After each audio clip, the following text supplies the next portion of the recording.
कैलासवासी दिलीप शेठ गांजळे आमच्या सगळ्यांचे लाडके बाबा यांचं आज दशक्रिया विधीनिमित्त उपस्थित सर्व क्षेत्रातील मान्यवर नातेवाईक मंडळी आणि आप्तेष्ट, आज आपण सर्व इथे दुःख अंतःकरणाने उपस्थित आहोत. अनेकांनी बाबांबद्दल अनेक गोष्टी सांगितल्या. बाबा एक अष्टपैलू व्यक्तिमत्व होते. मरावे परी कीर्तिरूपी उरावे अशा प्रकारे त्यांच्या आयुष्याचा जीवन प्रवास होता. आणि या जीवन प्रवासामध्ये त्यांनी अनेक गोष्टी केल्या आणि त्यामध्ये सगळ्यात महत्त्वाचं म्हणजे सगळ्या तरुणांसाठी प्रेरणास्थान म्हणजे शेतीमध्ये उत्पन्न घेत असताना मोठ्या प्रमाणामध्ये शेती करून सुद्धा कशा प्रकारे आपण शेतीची उजवी बाजू लोकांना दाखवून हसत मुखाने आपल्या संसाराचा रहाडगाड चालवत असताना त्या सामाजिक, त्याचबरोबर आध्यात्मिक आणि त्याचबरोबर सर्व क्षेत्रामध्ये त्यांनी स्वतःची एक छटा उमटवली होती. या पुरुषप्रधान संस्कृतीत वावरत असताना त्यांनी महिलांना सुद्धा तेवढ्याच प्रकारे प्राधान्य दिलंय. हे संपूर्ण आपल्या तालुक्याला ज्ञात आहे की त्यांच्या घरात असणारी त्यांची पत्नी म्हणजे सुरेखाताई गांजळे यांना सुद्धा त्यांनी फक्त घरामध्ये न ठेवता समाजामध्ये वावरण्यासाठी आणि समाजामध्ये कार्य करण्यासाठी पुढाकार दिला आणि म्हणूनच त्या कृषी उत्पन्न बाजार समितीमध्ये निवडून आल्या. त्यांनी त्यांच्या 2 मुली, त्याचबरोबर आपली सून आणि आपल्या पत्नी यांच्याबरोबर ज्या प्रकारे त्यांनी आतापर्यंत जी काही वागणूक दिलेली आहे त्यातूनच त्यांच्या महिलांसाठी असणारा आदर्शस्थान आपण बघतो. आणि सगळ्यात महत्त्वाचं, आतापर्यंत इथे अनेकांनी त्यांच्या अनेक गोष्टी सांगितल्या, पण जेव्हा देव आपल्याला आपली रक्ताची नाती देतो ती देवाने दिलेली असतात, पण ज्यावेळेला मैत्रीरूपी सहकाराची नाती येतात ती आपल्याला नशिबाने मिळतात. आणि आपल्या तालुक्याच्या रणरागिणी सौ आशाताई बुचके यांच्यासाठी तर मी म्हणेन गांजळे बाबा यांची साथ म्हणजे ही खरोखरच नशिबाची साथ होती. कारण आशाताई म्हटलं तर संतोष नाना खैरे आणि दिलीप शेठ गांजळे हे 2 म्हणजे त्यांचे 2 आधारस्तंभ.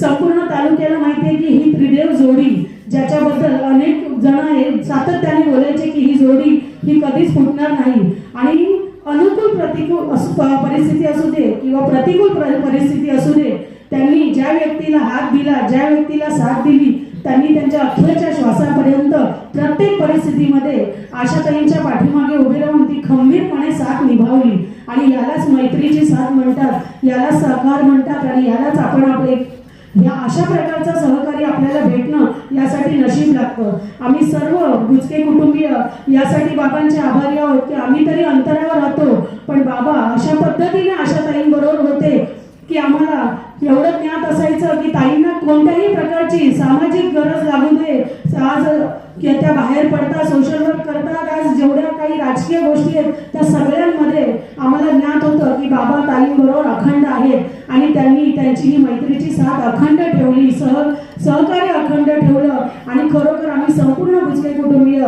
बाबांचे आजन्म ऋणी असणार आहोत.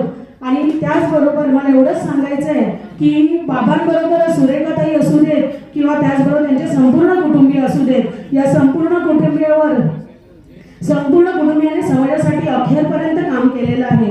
आणि अशा या बाबांच्या जाण्याने फक्त कुटुंबाचीच नाही तर आमच्या कुटुंबियाची पण भरपूर मोठी हानी झालेली आहे. आणि एवढंच नाही तर जुन्नर तालुक्यातल्या अनेक क्षेत्रामध्ये आजपर्यंत आपण बघतो की फक्त उंच तुमचं रूप असलं, राजमुंड रूप असलं म्हणून काही होतं असं काही नाही. बाबा एक असं व्यक्तिमत्व होते, एवढं धडाडीचं व्यक्तिमत्व होते की जिगर जो लागतो मग तो कोणत्याही क्षेत्रात असू दे ते काळीच त्यांच्याकडे होतं की प्रत्येक क्षेत्रामध्ये उडी मारून प्रत्येक परिस्थितीमधून तरुण जाण्याचं काळीच बाबांचं होतं. आणि अशा या बाबांच्या जाण्याने खरोखरच खूप मोठी उणीव आहे जी भरून काढणं अशक्य आहे.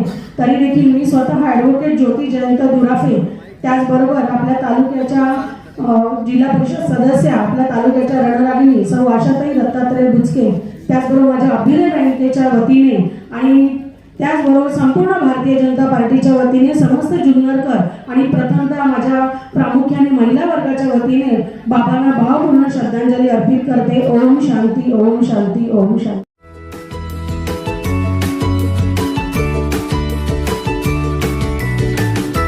बातम्या शेतीच्या, बातम्या मातीच्या, बातम्या अन्यायाच्या, गुन्हेगारीच्या,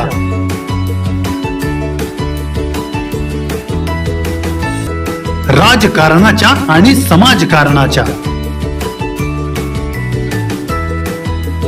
शोषणाविरुद्ध बुलंद आवाज, जनसामान्यांच्या हुंकाराची गाज, सत्कार्याला प्रोत्साहन,